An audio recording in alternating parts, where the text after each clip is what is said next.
Welcome to ఐనా TV. అంతర్జాతీయ మార్కెట్లో పసిడి ధర మరోసారి పడిపోయింది. 5 నెలల కనిష్టాన్ని తాకింది.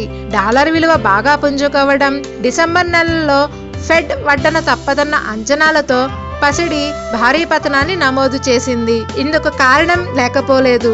అమెరికా 45వ అధ్యక్షుడిగా ఎంపికైన రిపబ్లికన్ నేత ట్రంప్ చేపట్టనున్న వినియోగ వ్యయ ప్రణాళికలు, పన్నుల్లో కోత వంటి అంశాలు ద్రవ్యోల్బణానికి, ఆర్థిక వృద్ధికి ఊతమిస్తాయని, ఇది ఫెడ్ వడ్డీ రేట్ల పెంపునకు దారి తీస్తుందని అంచనాలు వెలువడుతున్నాయి. దీంతో బంగారంలో అమ్మకాలు చోటు చేసుకుంటున్నట్లు నిపుణులు పేర్కొంటున్నారు.